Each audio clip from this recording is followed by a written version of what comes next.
Hello guys. Today I'm going to making another small video going over how to put on a helmet net, whatever helmet net in particular, the correct way for World War II, how a GI would do it for that time period. So, yep, this is what I'm going to be going over in this video. Alright guys, here is the M1 helmet without the net, just the basic World War II M1. This is my helmet that I use for reenacting, just a shell. So first, just want to start off by obviously taking the inner shell out. Pretty simple. All you have to do is take the shin strap off. All right, this is also clipped on. Unclip this from the back, and then basically, pretty simple.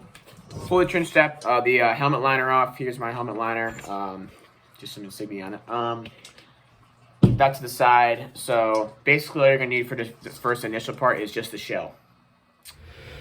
Now for this part, you're going to need to get a helmet net. This is a original World War II shrimp net. These were very commonly used later war. This is an original one. If you can already tell, this one's pretty stretched out. So if you get a helmet net that's brand new, has not been stretched over a helmet yet, you're going to want to just pull at it a little bit, pull at the corner so it stretches out a little bit. Not like super crazy strong, but just enough to pull out the fibers a little bit to stretch it out. So you're going to need this to go over the helmet. Obviously, it's the helmet. And you're going to need this. This is the sweatband, or not a sweatband, just the helmet band. This is a later war type helmet band. These were only started to be issued in the late '44. So you would start seeing these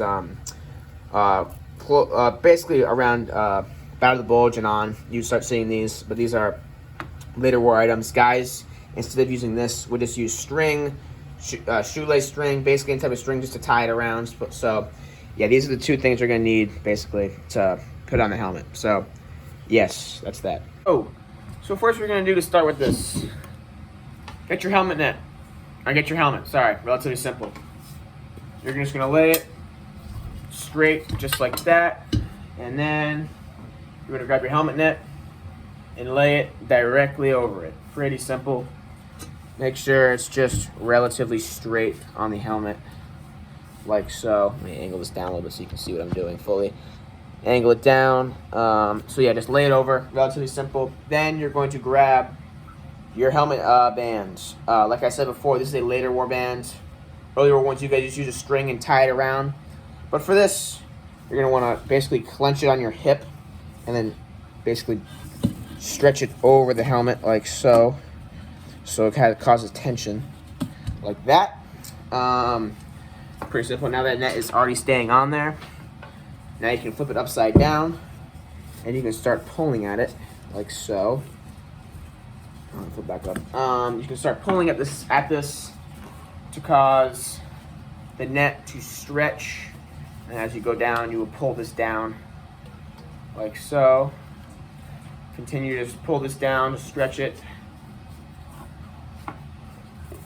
So the net stays tight, not loose, so it's important that this net's tight so it wouldn't fall off your helmet. Keeps good tension, all that. So for this, that is the basic broad start, just like this. So it looks a little bit messy right now.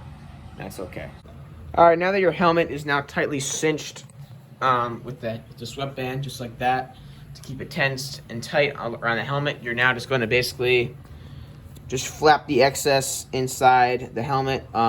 Make sure I'd cinch the sides with the loops of the helmet to keep the two sides in place.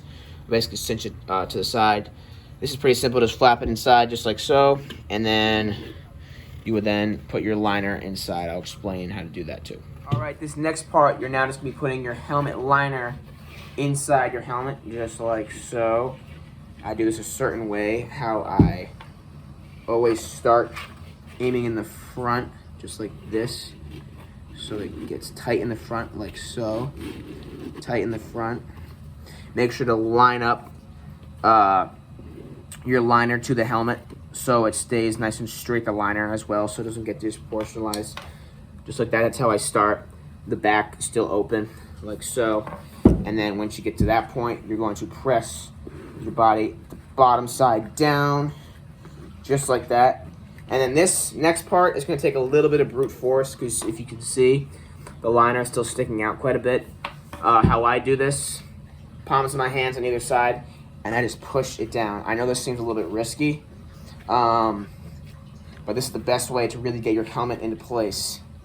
And after that, I mean, it could take a little bit of just cinching it into place, basically, so it doesn't stick out. This also kind of makes sure that your helmet liner will not fly out during combat. So that's already pretty good. At this point, the sweatband the band is no longer needed, so you can just pull it off at this point. And as you can already tell, it's already relatively tight, like this. So this is typically what guys are looking for this shrimp net liner. It's already relatively tight. I mean, some areas are a little bit loose right there. Not a big deal. Flip back over, cinch it a little bit more on each side. Nothing serious. Yeah, so I think that is pretty good. For that, if you can tell, the liner is not sticking out nearly as much as it was prior. So that's pretty solid. Now, grab your chin straps, like so, and you're gonna turn it to each side, like this. Turn it over, like this, so it does not go anywhere. You don't want your chin strap. You can either, this is very common for guys to just keep their chin strap for their helmet right in the back. So that was common, just like that. That will also keep the liner nice and tight around it, just like that. If you can see that, hopefully. There you go. And now you're gonna get your inside liner chin, I think this is the chin strap, the leather chin strap. Goes in the front. Make sure this one's tight too. Basically just draw it over the helmet ridge, like so. Make sure it's nice and lined up. Yep, nice and lined up. Good, good, good. All right, make sure to give it one last go. Nice and tight. And there you go. So that is basically how to put on a helmet net the correct way. Really the only tool you will need besides yourself is a band, an original sweatband, or just a helmet band, or a string. Shoelace string would work. Really any of that would work just to hold. It's really just mainly just to hold this down so it can stay tight around the helmets. But now, as you can tell, it's not going anywhere. It is tight. Like, it's not going anywhere. It stands in the helmet. It won't get caught on things, on branches when you're running by. It is on the helmet. It's not going anywhere. So this is exactly what you wanted. This is how you guys would do it for this time period. Yeah, it's very tight. This helmet good. And there you go. Little look around. So that's how you put on a helmet net the correct way. I'll do one more. Just go around. There you go. There's the front, side, and rear. So, yeah, if you have any further questions, feel free to put it down in the comments on how this works. Any questions on the helmet, all that, feel free to ask. So that's how you do that the correct way. Thank you, and make sure to look for future uploads. Goodbye.